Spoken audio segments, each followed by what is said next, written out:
Mike's son and his new girlfriend up in what is it, Park Swope.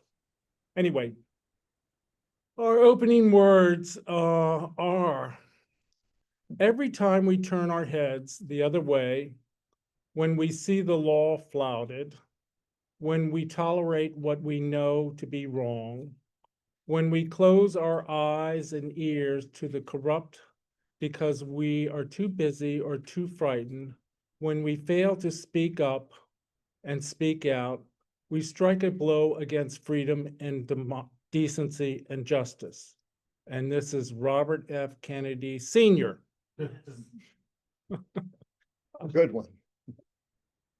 Anyway, I'm going to do the announcements, and then I'm hoping that we have a little report on a couple of the activities we had this week.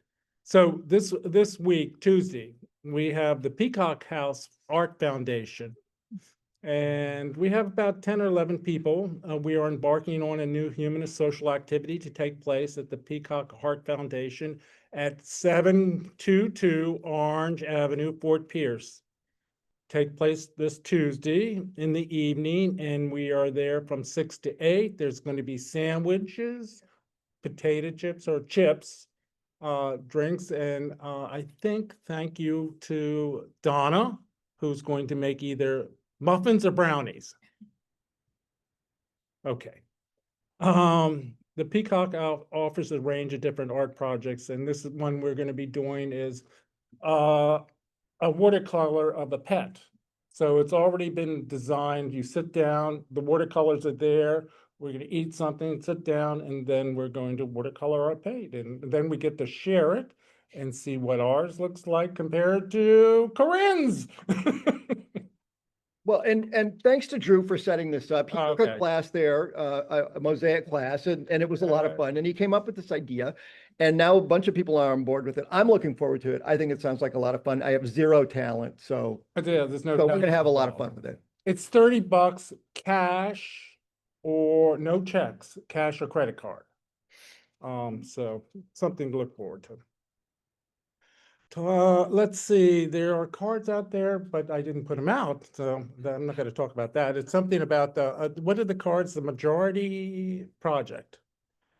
Joanne has been invited to the Stewart Interfaith Coalition to participate in a Thanksgiving service that will be held November 23rd at 3 p.m. at the Unity of Stewart on Central Parkway. It's 211 Southeast Central Parkway.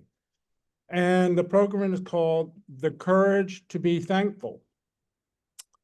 And on Saturday, November 1st, from noon till 2, we are having a potluck picnic on November 1st at 2025 at 12 p.m. to 2 p.m. at Whispering Pines Park, 800 Southwest Darwin Boulevard, Port St. Lucie, Florida. This is a newly park with awesome playground. Will be in the pavilion next to the playground. HUMTC will provide sandwiches, beverages, paper plates, utensils. We ask attendees to bring a snack or a side dish to share. Don't miss this one. It sounds like fun. I'm going to try to make it. I was going to ask Diane if you want to say a little bit about the Kings, The No Kings, the No Kings. And maybe or anybody else who may have participated. good.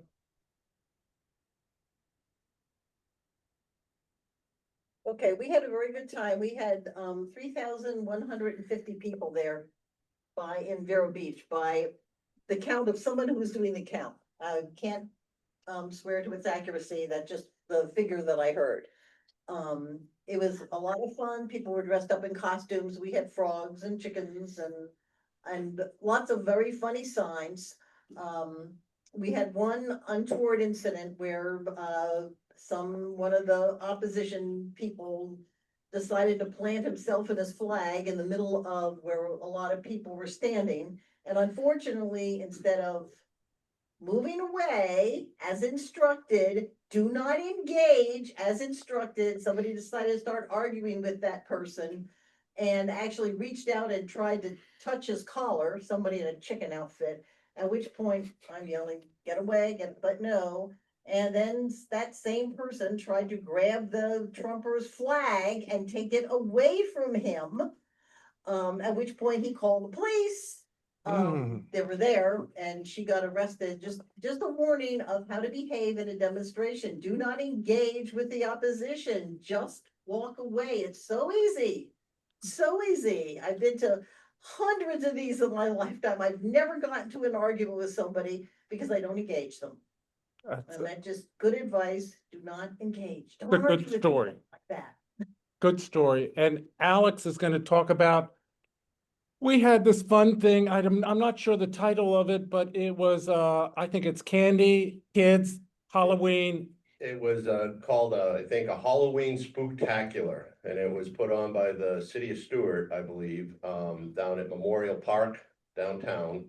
And it was a blast. There was about 6 of the humanist folks there, handing out candy and talking to people and talking to the kids. I put myself as a front man out in front of the table, and especially the real little ones that couldn't even see the table above the table, I'd get the bucket down for them. And Sylvia was a big help running around handing candy out, right? That's her name, the little girl, Greg's daughter.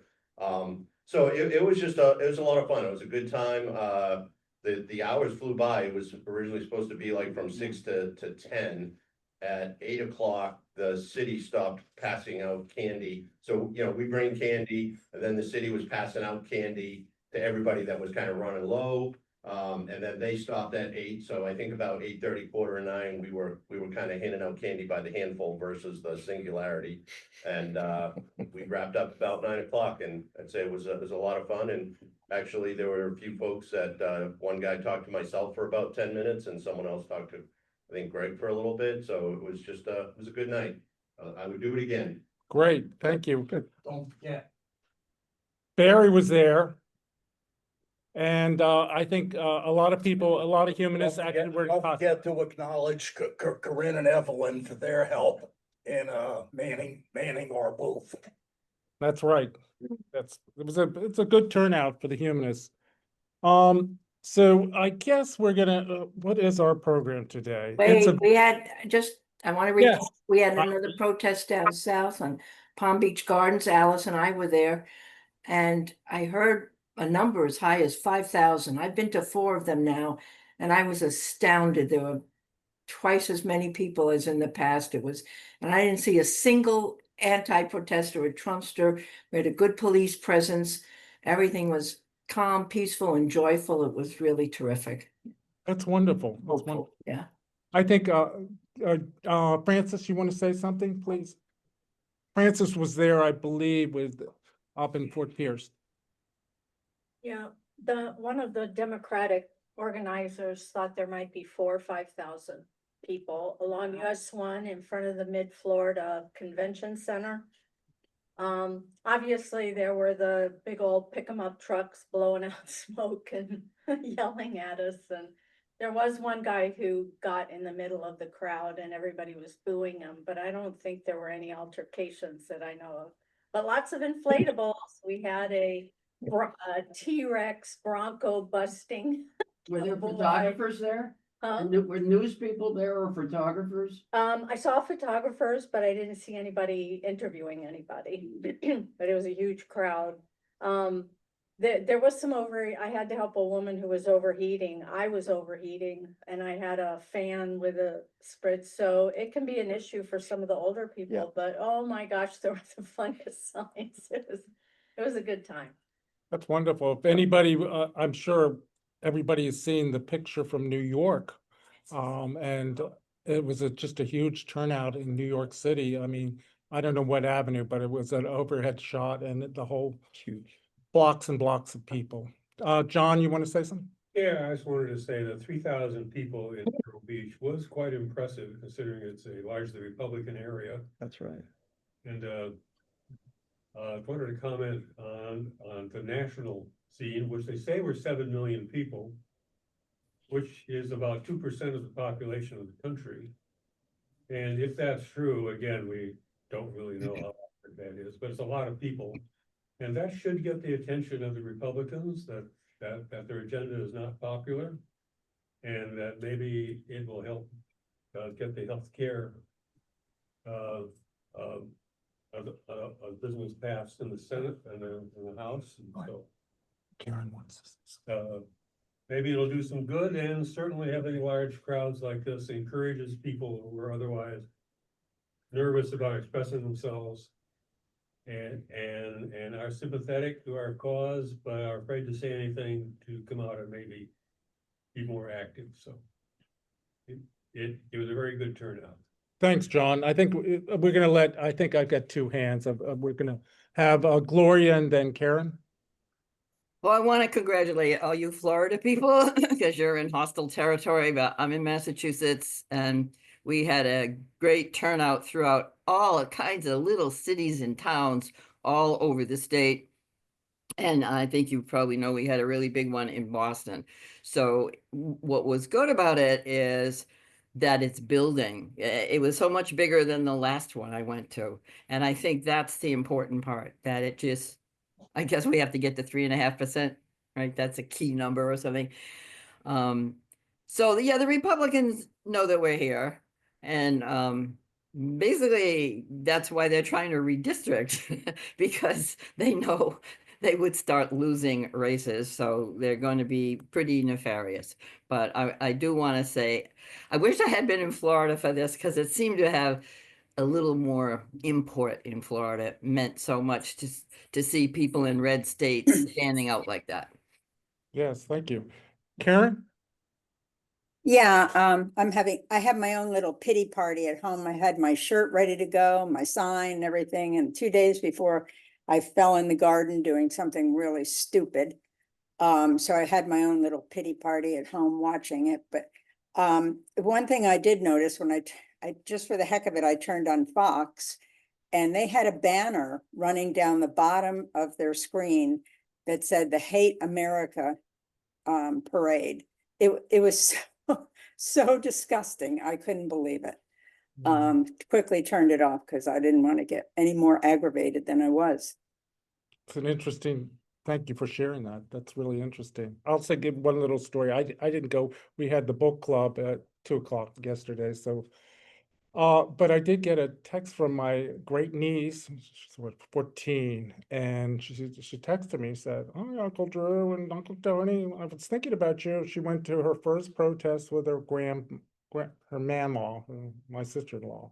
She sent a picture of her, and she was out there. And I said, "Well, I'm so glad you're involved in having political ideas." She said, "I have very strong political ideas." So, anyway.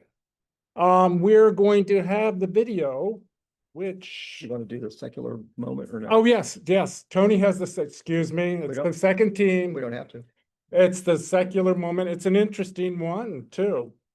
Take it away.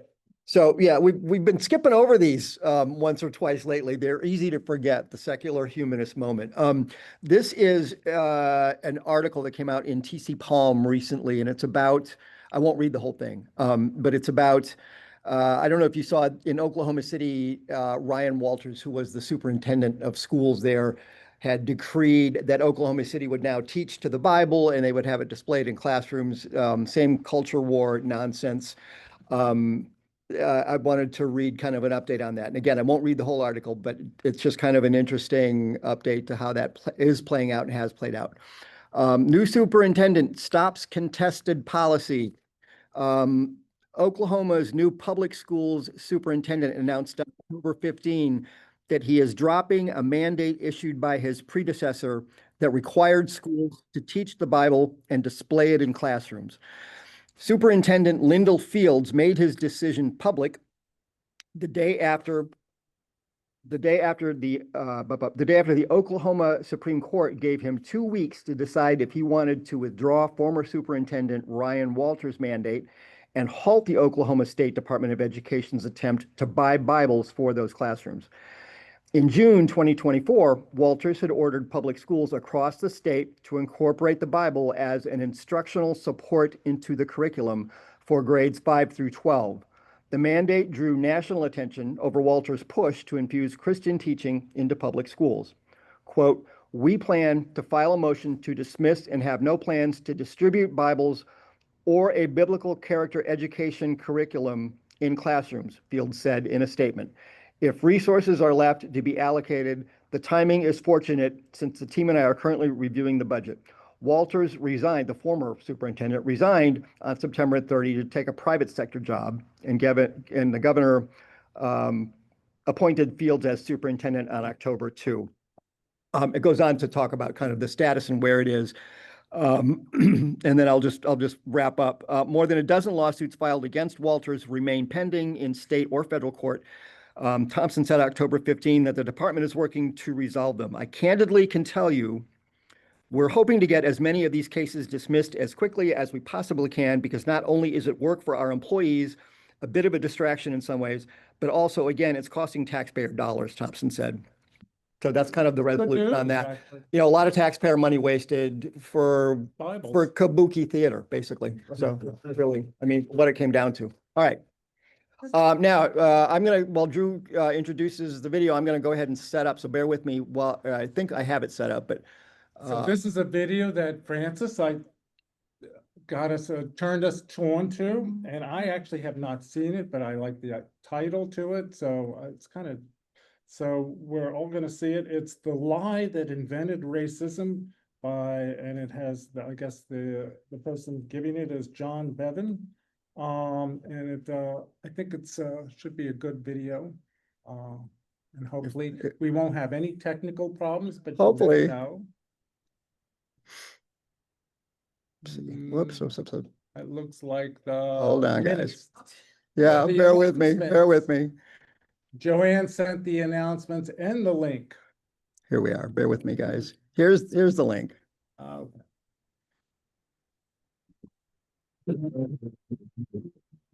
There's nothing like traveling in style with the largest global airport lounge network. There's nothing like platinum.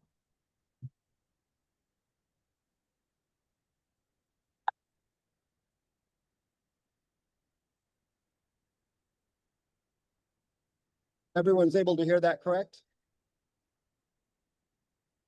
Yes. What is up with us white people? I've been thinking about that a lot the last few years, and I know I have company. Look, I get it. People of color have been asking that question for centuries. But I think a growing number of white folks are too, given what's been going on out there in our country. And notice I said, what's up with us white people? Because right now, I'm not talking about those white people. The ones with the swastikas and the hoods and the tiki torches. They are a problem and a threat. They perpetrate most of the terrorism in our country, as you all in Charlottesville know better than most. But I'm talking about something bigger, more pervasive. I'm talking about all of us, white folks writ large. And maybe especially people sort of like me, self-described, progressive, don't want to be racist, good white people. Any good white people in the room? I was raised to be that sort of person. I was a little kid in the 60s and 70s, and to give you some sense of my parents, actual public opinion polls at the time showed that only a small minority, about 20% of white Americans, approved and supported Martin Luther King and his work with the civil rights movement while Dr. King was still alive. I'm proud to say my parents were in that group. Race got talked about in our house. And when the shows that dealt with race would come on the television, they would sit us kids down, made sure we watched the Sidney Poitier movies, Roots. The message was loud and clear, and I got it. Racism is wrong. Racists are bad people. At the same time, we lived in a very white place in Minnesota. And I'll just speak for myself. I think that allowed me to believe that those white racists on the TV screen were being beamed in from some other place. It wasn't about us, really. I did not feel implicated. Now I would say I'm still in recovery from that early impression. I got into journalism in part because I cared about things like equality, justice.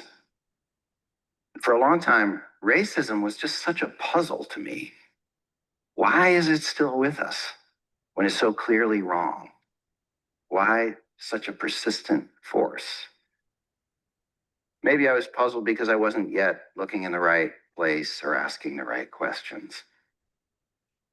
Have you noticed that when people in our mostly white media report on what they consider to be racial issues, what we consider to be racial issues, what that usually means is that we're pointing our cameras and our microphones and our gaze at people of color, asking questions like, how are Black folks or Native Americans, Latino or Asian Americans, how are they doing in a given community or with respect to some issue, the economy, education? I've done my share of that kind of journalism over many years. But then George Zimmerman killed Trayvon Martin, followed by this unending string of high-profile police shootings of unarmed Black people, the rise of the Black Lives Matter movement, Dylan Roof and the Charleston Massacre, Oscar So White, all the incidents from the day-to-day of American life, these overtly racist incidents that we now get to see because they're captured on smartphones and sent across the internet. And beneath those visible events, the stubborn data, the studies showing systemic racism in every institution we have, housing segregation, job discrimination, the deeply racialized inequities in our schools and criminal justice system. And what really did it for me, and I know I'm not alone in this either, the rise of Donald Trump and the discovery that a solid majority of white Americans would embrace or at least accept such a raw, bitter kind of white identity politics. This was all disturbing to me as a human being. As a journalist, I found myself turning the lens around, thinking, wow, white folks are the story. Whiteness is a story. And also thinking, can I do that? What would a podcast series about whiteness sound like? And oh, by the way, this could get uncomfortable. I had seen almost no journalism that looked deeply at whiteness, but of course, people of color, and especially Black intellectuals, have made sharp critiques of white supremacist culture for centuries. And I knew that in the last 2 or 3 decades, scholars had done interesting work looking at race through the frame of whiteness, what it is, how we got it, how it works in the world. I started reading, and I reached out to some leading experts on race and the history of race. One of the first questions I asked was, where did this idea of being a white person come from in the first place? Science is clear. We are one human race. We're all related, all descended from a common ancestor in Africa. Some people walked out of Africa into colder, darker places and lost a lot of their melanin, some of us more than others.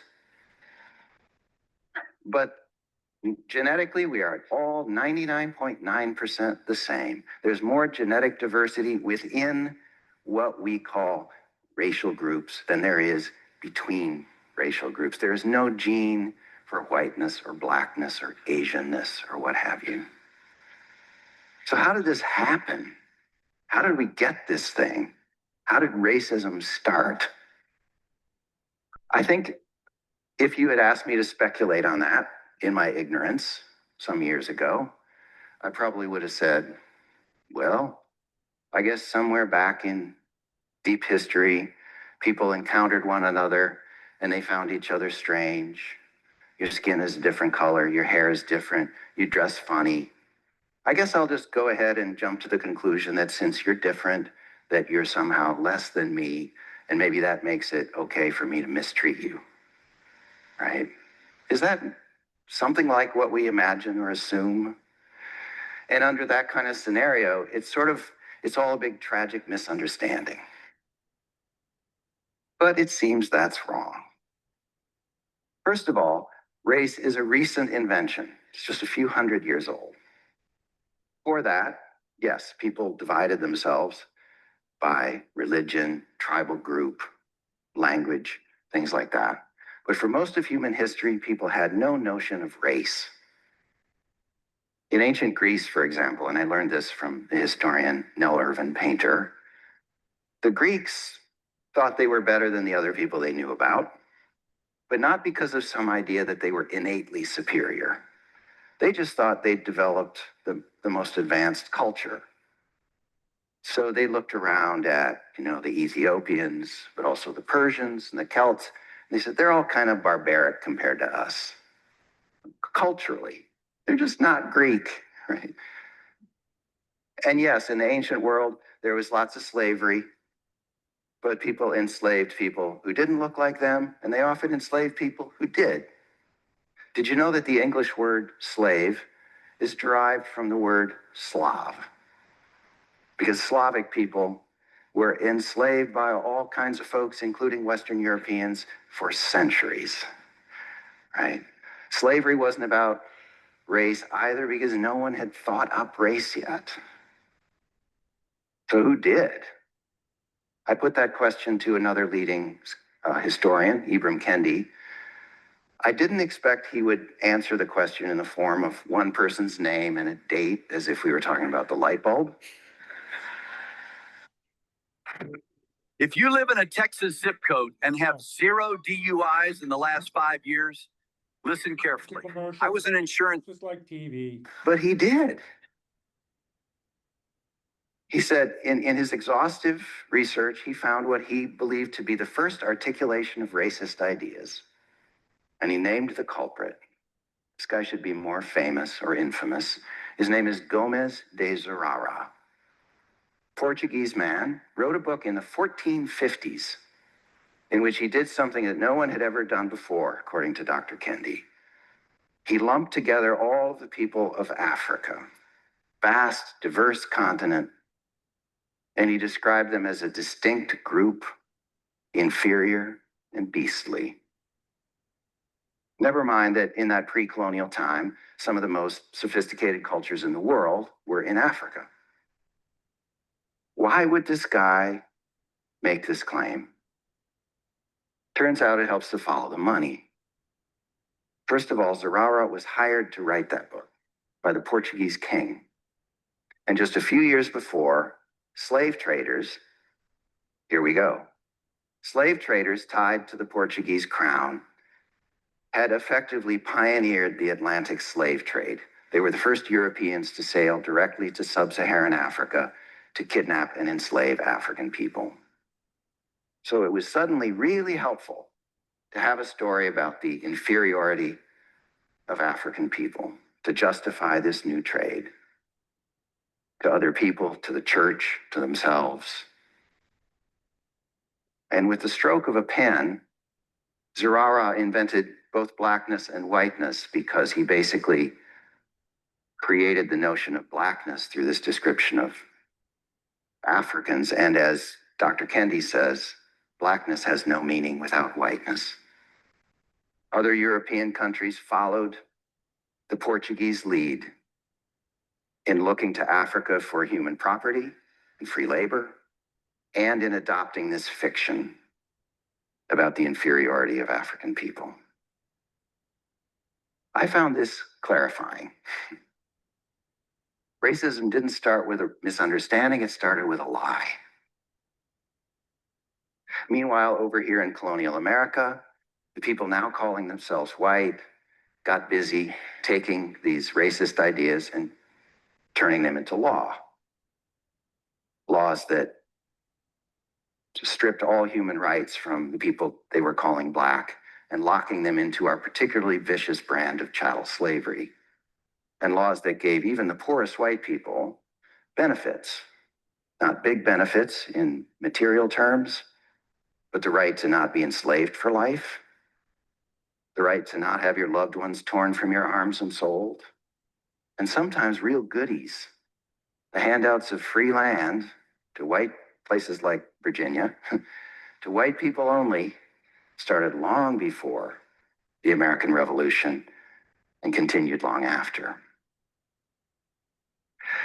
Now, I can imagine there would be people listening to me, if they're still listening, who might be thinking, oh, come on, this is all ancient history. Why does this matter? Things have changed. Can't we just get over it and move on? Right?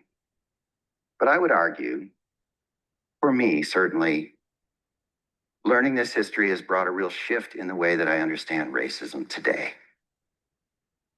To review, two quick takeaways from what I've said so far. One, race is not a thing biologically. It's a story some people decided to tell. And two, people told that story to justify the brutal exploitation of other human beings for profit. I didn't learn those two facts in school. I suspect most of us didn't. If you did, you had a special teacher, right?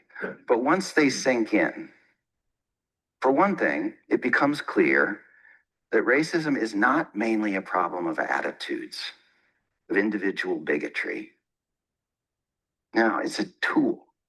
It's a tool to divide us and to prop up systems, economic, political, and social systems that advantage some people and disadvantage others.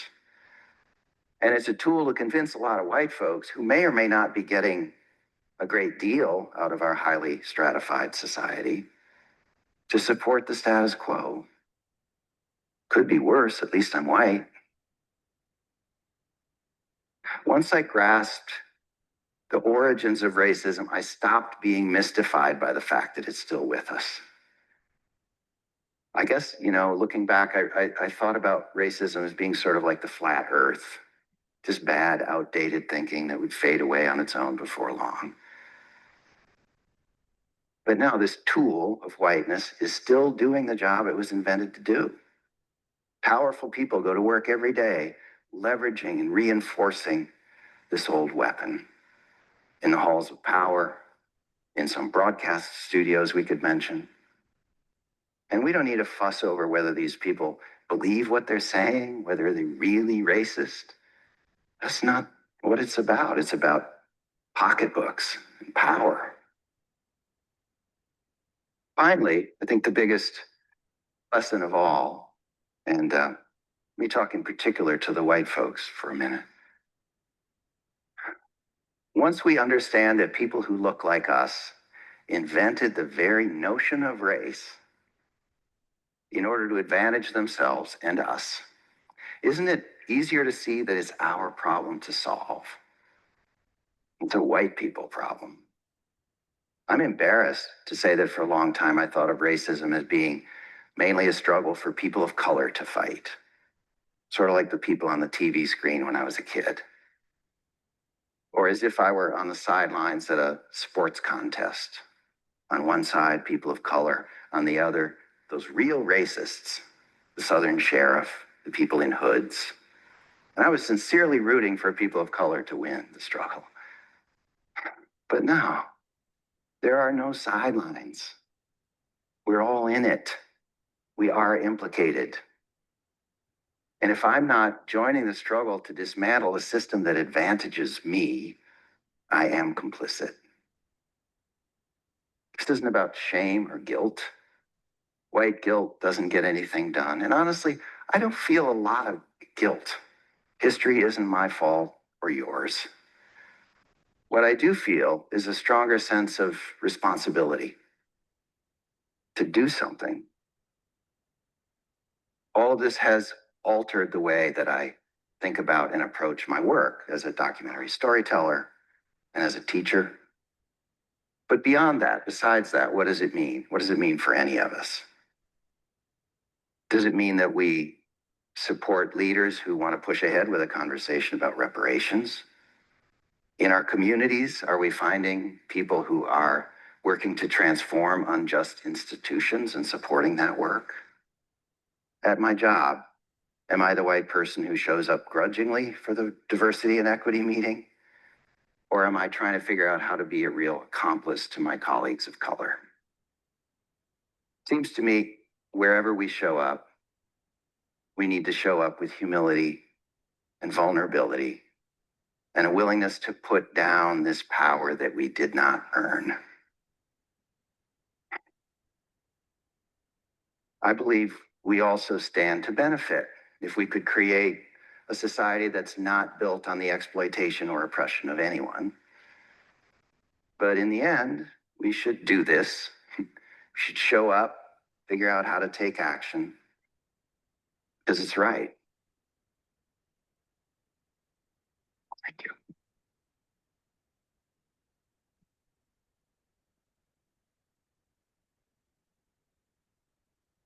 Get the lights in.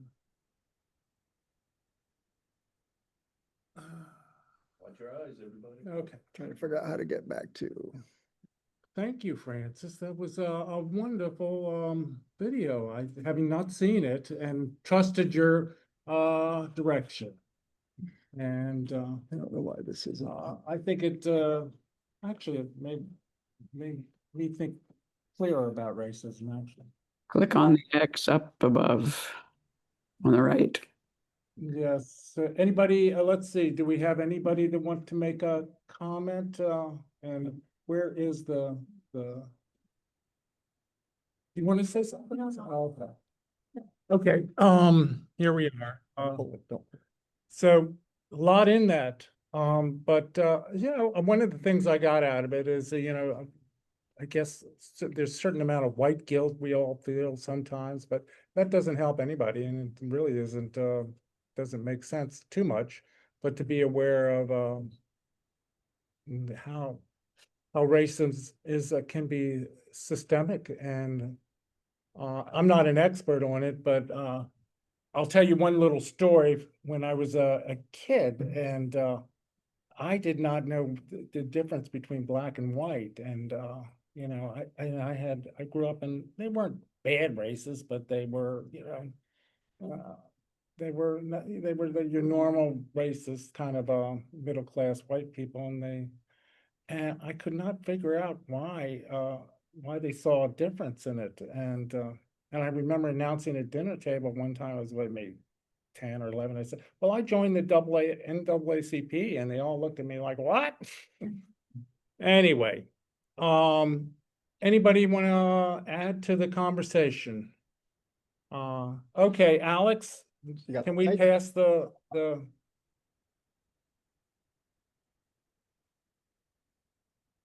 I just thought it was a great video and I learned a ton, and I've got to go figure out whoever this guy is that wrote this book, and make myself a little bit smarter about those times, and what was going on. But I feel like this was like a little bit of a wake-up call to me. I grew up probably much like the speaker in the video talked about, you know, my little white neighborhood with my white parents who felt sorry for, you know, the movements and everything that we watched on TV, but I really didn't immerse myself in anything until I joined the military, and then all of a sudden I was fully immersed in a whole different world. But yeah, I think it was a great video to share with the group, and I really enjoyed it. Thanks, Alex. Anybody else? Oh, The comment he made about being complicit in racism, does he feel guilt or feel responsibility? I thought was really an interesting, you know, way to think about it, and it brought back a memory I have. I found my grandmother, who is a immigrant, came to this country, I think in the 1920s from Romania, and she was an activist. And when I was going through some of her materials or documents after she passed, I found her membership card. She was a charter member of the NAACP in Pittsburgh, of one of several of her associations that she was a member of. And it made me really think, why would a Romanian immigrant white woman join the NAACP? And as I was listening, I go, she felt the responsibility. You know, she lived through, you know, being persecuted. And so it's just really, to me, it just, that one comment just was like one of these, phew. And so I just want to share that, because I think there are people who feel and do act on the issue of being responsible for what's going on. And I grew up in a very kind of a white neighborhood area and outside of New York City. And I remember the first Black family to move into our neighborhood, they lived there maybe less than a year. And I don't know, I was young, I don't know why they moved out, but I remember hearing, you know, the threats, hearing about the threats. I didn't know about them personally, but it was same thing. It's like, you know, we were around it, but I don't remember anybody in my neighborhood taking responsibility to stop it. So there is some guilt of not being responsible too. So. Thanks, Leslie. I think we have a couple hands in the video land. Gloria, I guess you got the video, the mic there. Thank you. Well, so I live in New Bedford, Massachusetts, in southeastern Massachusetts, near Fall River. These two cities have huge populations of the Portuguese from Portugal and from the Azores and their islands. And so as a result of that, I kind of know a lot about Portuguese history. So what is also interesting, something he also did not, you know, elaborate on what the Portuguese did. Yes, it was all about profit. Not only that, they went into India and stole all the spices and killed people for them. But I think the other thing the Portuguese did that was kind of different from English colonialism is they intermarried with the Africans. And they actually set up colonies on the islands of Cape Verde, which were basically uninhabited at the time that they were running around in the 1400s in boats. And they brought Africans from West Africa and Portuguese from the mainland and the Azores and created this actually beautiful race called Cape Verdean, right? And of which there are a lot of those people in New Bedford as well, all around me. The reason I think they're here is because they're fishermen. They came on the whale boats. So they've been here a long time, both the Portuguese and the Cape Verdeans. So I think you have to think of that while they put it out as they're inferior, they also intermarried with them. That's the first thing I want to say. The second thing is Hitler. You always have to talk about Hitler when you talk about race, because what did Hitler do? He studied the Jim Crow era. He came up when there was Jim Crow in this country, and he studied our Jim Crow era and apartheid to learn how we did it over here and how to manage Blacks and what to do with them. And then the third thing, which is something also a comment on what the speaker said. About maybe 20 years ago, there was a ballot question in Mississippi to take the stars and bars off the flag. And so I was contacting my African-American friends from the civil rights movement in Mississippi and getting all excited about this. And what they said to me, no, we're not going to vote. We want white people to take it off the flag. So there was that consciousness among some Blacks who had been active in the civil rights movement saying, white people, you take it off the flag. And I found that very interesting, and I learned a lot from that. Thanks, Gloria. Jim, you got your hand up there? Yes, I do. Thanks, Drew. And I thought it was a really good, thought-provoking video. And I think his message was really good. It was reasoned and it was persuasive and it was temperate. It wasn't a warlike rallying cry. And I think of the DEI, because that video, if I'm right, was at least 5 or 6 years old. And it was put out at a time when DEI was really gaining a strength in the United States. Now we're in a place where DEI is to many a dirty word, and to those of us who are more persuaded by this video, we don't consider it a dirty word, but we know that it is not favored in the country. And I think just like somebody mentioned the parades this weekend, the demonstrations, and Fox News called it a Hate America campaign. The reactionary people in this country have been super effective at portraying the more liberal views as hostile to America, as divisive, when in fact, the divisiveness is coming from that side. And so I think we need to think about how to regain the high ground. I was thinking of the demonstrator at that that I think Francis mentioned, or someone, where he came into the crowd wearing an American flag and someone tried to rip it away from him. In my opinion, all the demonstrators should have had a little flag on their sign or carried a flag, not because I think we should be flag wavers, but to show that being pro minority rights is not being anti-American. It's pro-American. And I would love a sign that said, I love America, but I hate dictatorships, or something like that, for as an example. We've really got to market what we're doing more effectively, because we have all the media, and it's all controlled by right wing today, just about all of it, except NPR, which they're trying to gut. And we have to get our message across that these things that we're espousing are pro-America. We're trying to build a better country, a better society. We're for our country. We're not against it. And DEI is not anti-white. It's pro-American. And although I have to admit, I think DEI, we got a little carried away with DEI, and that gave the opponents some good ammunition. There were excesses there, but basically it was a good idea that maybe went a little too far. But we have to portray what we're doing as pro-America, is my whole point of this.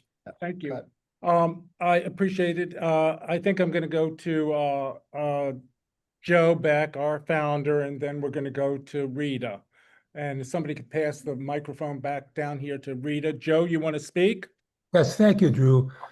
Let me say that this was probably the most impressive video I've ever seen at our meetings. It really helped me to understand in very clear terms how the concept of racism began. And I'd like to pay tribute to one of our former members, Dr. Ken Weinberger, who was, as you know, is deceased, but he would often say, there's no physical evidence for racism. But I never quite understood clearly why there was no physical evidence for racism. Today's speaker and presenter really spelled it out very, very simply, that it was just, it was a term that was coined. And I'll bet that not more than 2% of Americans understand the basis of our racism. And just a brief short story, my mother, a German immigrant, and we were on a bus. I was about 10 years old. And I was sitting down, and I was always taught, that if there's an older person on the bus, you give them the seat. Well, this black lady was older, and she was holding on, and I offered her my seat next to my mother. And when we got home, my mother said, essentially that was a dumb thing to do. You only have to give your seat up for older white women. You don't have to give your seat up for older black women. Again, thank you so much for offering this video. It was really fantastic. As we know, attitudes back in our parents' generation are quite different. Rita, you want to say something? Thanks, Joe. When I was a kid, I come from Newark, New Jersey, as Barry does. we had loads of high schools. One high school was considered the Jewish high school. We had an Irish high school, an Italian high school, a black high school. And then the blockbusters, as we used to call them, came in. And now almost all the high schools are black.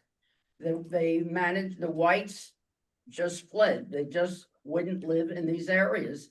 And the city is completely different now than when I was a kid. During the Depression, more people were equal. And then as people rose up, things changed. Thanks, Rita. Good discussion. Anybody want to, okay, Evelyn, right behind you, Rita. Thank you. I grew up, as I think most of us did, in a white community. I never interacted with any Black person until I was an adult and in a career. And I think that was a deprivation, at least for me, and I'm sure for many of you. But there was I grew up in the 50s, and there was a value then that was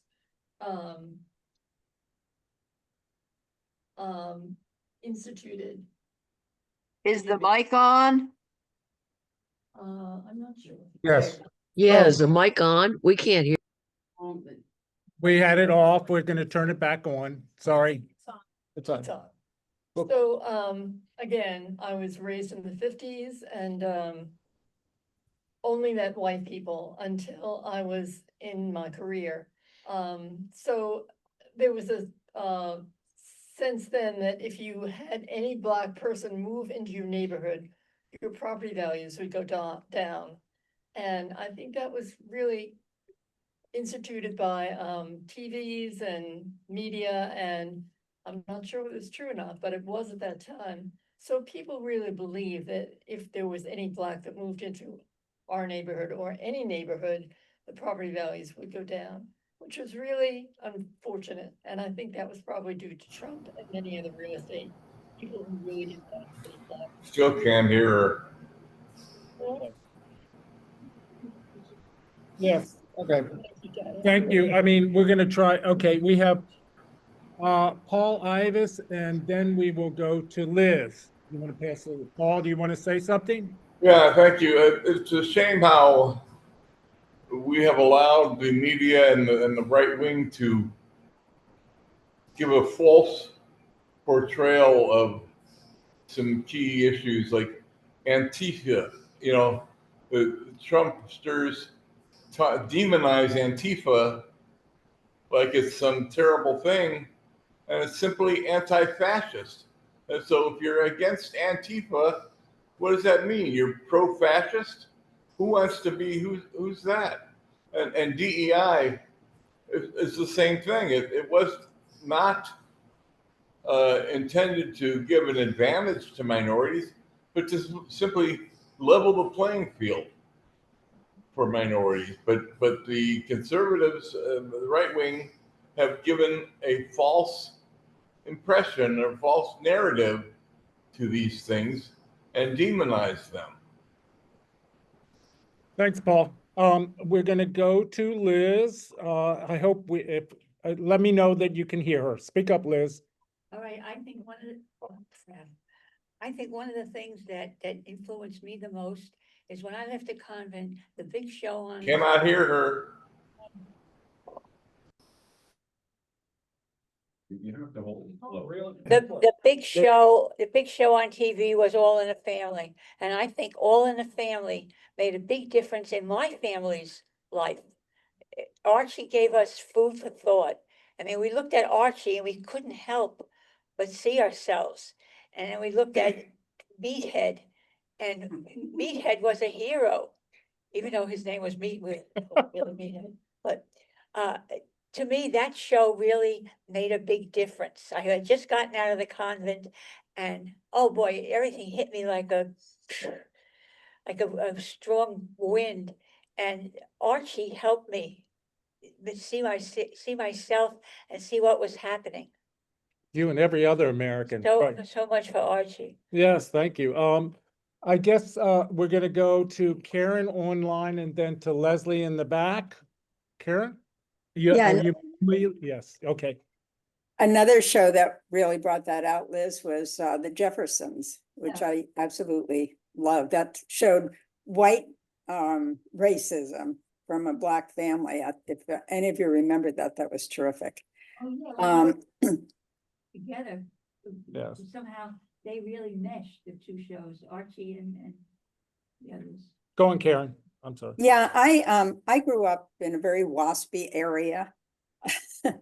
And my family, you know, the generations have really changed from my grandparents, who were good people. They were really good people. But they were very prejudiced. And I guess they just became that way because they saw their parents. I don't know. But as an example, and he's not in the room, so I can say this, they were even prejudiced against Italian people, you know, and then all of a sudden I brought home this Italian boyfriend, and they were probably, you know, talking among themselves like, oh my gosh, you know.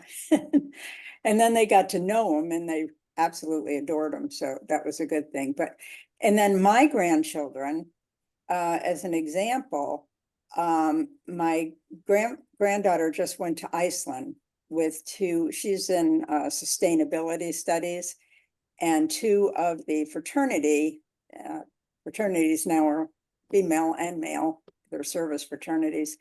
They went to Iceland, and she was talking about her, you know, the two friends that she went with and everything else, and just described their studies and what they did and everything else. And then she sent a picture with the two friends, and I'll be darned if there was one white girl and the Black guy, and she never ever mentioned that he was Black at all. And my grandson's best friend is Black. So the generations are hopefully changing things. They're intermarrying. You know, they have more friends that are Black, and it's just the stalwart super right wing that just cannot handle this. Thanks, Karen. Leslie? Just to comment on the issue around media not covering the news more fairly, I encourage you to watch some of the former newscasters that have left and now are on their own. I just watched Chuck Todd, who was an NBC reporter. He just had an amazing podcast. He blasts Republicans for labeling No Kings protests as un-American, as hate America. In fact, our country started with protests. In fact, he said it's the most American thing you can do is to protest. So I encourage you to not just, we're not getting our views are not being covered by mass media. You need to go watch, and there's many now, Tom Hartman, Chuck Todd. I can send you the list of the people about Larry Green. Yeah, Richardson, what's her name? Heather Richardson Cox. There's many. There's probably a dozen that I don't follow them every day, all the time, but I can send you the list. But it will help you hear that there is voices out there, and some of these podcasters now have more followers than some of the local news station audiences. So it's a place to get news if you feel like you're not being covered or your views are not being heard. Thanks, Leslie. And I think we're closing up. I think our heavy duty doorman wants to read something. Is that it? Barry, you want to get the microphone? I'm not sure what it is, but he has something he wants to share with us. And yes, every week on Saturday in the local paper, there's a column called Highland Views by Chris Highland. Yes. I think a lot of us are familiar with him. And yesterday's article was entitled Beliefs Can Be Complicated, but Faith Doesn't Have to Be. And a couple of really interesting things that are interesting to me, things that he brought up. For instance, however, aiming for goodness isn't so bad. We sometimes hear the phrase good without God. Lots of people live a very moral life without a belief in a Christian God.